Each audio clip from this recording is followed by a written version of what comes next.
Welcome to a special weekly Parsha thoughts for the beginning of Sefer Bamidbar and the upcoming holiday of Shavuot. I'm Cantor Spiro from the Song Shul, and yes, you knew I was going to ask you this, right?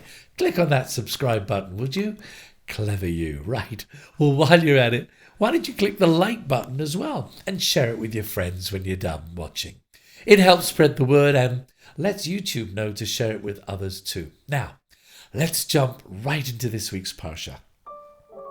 This week we begin a brand new book of the Torah, the fourth book called in Hebrew Bamidbar, in the wilderness, and in English, the book of Numbers. The first Parsha is also called Bamidbar, and it opens with the children of Israel journeying through the desert, preparing to enter the land of Israel.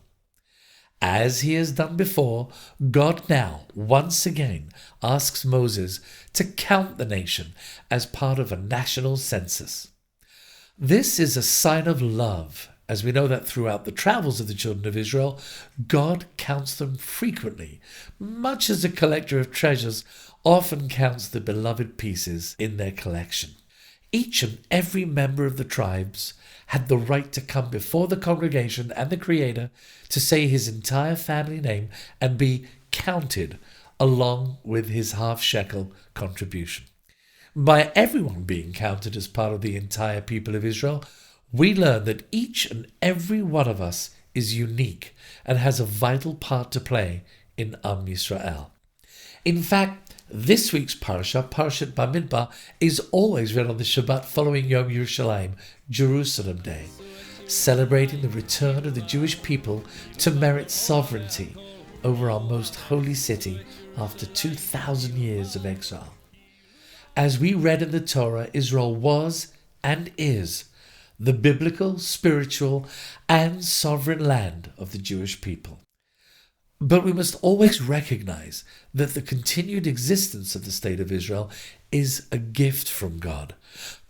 A partnership, if you will, of human efforts and divine grace, of Yerushalayim Shel Mata and Yerushalayim Shel Ma'ala, both the earthly and the heavenly Jerusalem. After close to 2,000 years of wandering, the Jewish people have been given another opportunity to create a Mamlechet Kohanim, a kingdom of priests, and an Am Kadosh, a holy nation. To be worthy of the land, we have a responsibility to be this holy nation in our words, in our prayers, and in our deeds. This Sunday evening, we begin celebrating the festival of Shavuot, the anniversary of the giving of the Torah to the Jewish people. Shavuot is also the holiday on which we thank God for our agricultural blessings. Shavuot being called Chag HaKatzir, the holiday of the harvest, and Chag HaBikurim, the holiday of the first fruits.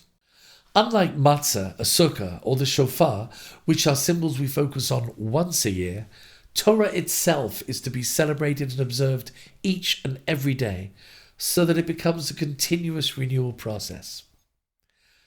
Over millennia, we have evolved as a people, but our Torah remains constant. Life is never static. Change is necessary to survive and grow. However, it is our value system that must never change. Well, perhaps this is why the Torah was given in a desert being a place where in order to survive, one must be able to adapt to a hostile environment. Torah cannot survive in a vacuum. It must have oxygen to live and breathe so that it stays relevant to the next generation who come into this world. We need the ancient, together with the modern, in the right proportions to survive as a special nation. The Torah is the heart of our people. In fact, the Mishnah in Pirkei Avot teaches that the most important quality one can have is a lev tov, a good heart. The heart receives blood and pumps out blood. Without it, we'd be dead.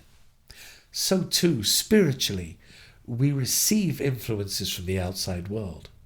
But our holy mission is to take them all in and pump them back out to the world, but with the additional influence of Torah. If we do this right, then the Torah will always go on, breathing new meaning into our lives for eternity. Shabbat Shalom and Chag Sameach. This week, members of the Song Shul observe Yortzeit for the following people: Mervyn Rosenzweig, Moshe Ben Yosef, husband of Lee Rosenzweig; Louise Margolin Bender, mother of Irene Berkowitz; and Robert Berkowitz, father of Stuart Berkowitz. May their memories be for a blessing, and may their neshamot have aliyot at this time.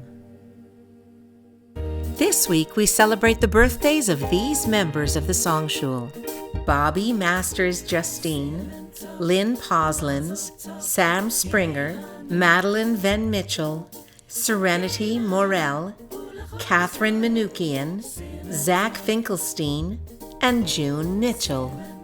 Mazal Tov and Yom Hulelet Sameach to all our Song Shul members celebrating birthdays this coming week. Some of you have Shavuot birthdays this year. Very cool.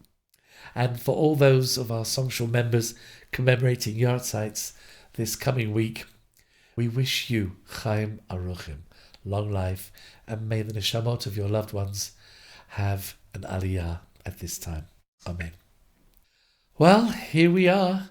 We've started a new sefer in the Torah, book number 4, Bamidbar, and we're on the heels of Shavuot, our annual commemoration of the Jewish people receiving the Torah. So with that in mind, we invite everyone to our services over Shavuot, and we also have a couple of special events for which you can register. Check our website or our latest e-blast for registration details. On Sunday night, June the 1st, Erev Shavuot, we have 3 learning sessions for our Tikkun Leil Shavuot, with of course a very special coffee and cheesecake break in between. This runs from 10 p.m. to 1 a.m. You will love this, and of course it's never just cheesecake at the Song Shul. We have 4 different types. Which ones? You'll have to come and find out. First day of Shavuot, Monday morning, June the 2nd, we begin with a beautiful Hallel featuring the Toronto Festival Singers at 9:45 a.m. If you want to daven Shacharit with me, a quick Shacharit at 9:20 will do the trick. Our Torah service will begin at 10 a.m., which includes the special bar mitzvah of Kol Majorovitz. Mazel tov, Kol, and to all your family too. You can join us for services again for second day Shavuot, the morning of Tuesday, June the 3rd, at the same time, which will include our community Yizkor service. And finally, what would Shavuot be without ice cream? Yes, you'll absolutely want to register your whole family for our Song Shul Children's Ice Cream and Song Party for that same afternoon, Tuesday, June the 3rd, from 4 to 5:30 p.m. So, lots going on at the Song Shul. We look forward to seeing you. Zaman Matan Torateinu Mikra Kodesh. Wishing you a happy Shavuot. Shabbat Shalom. Chag Sameach.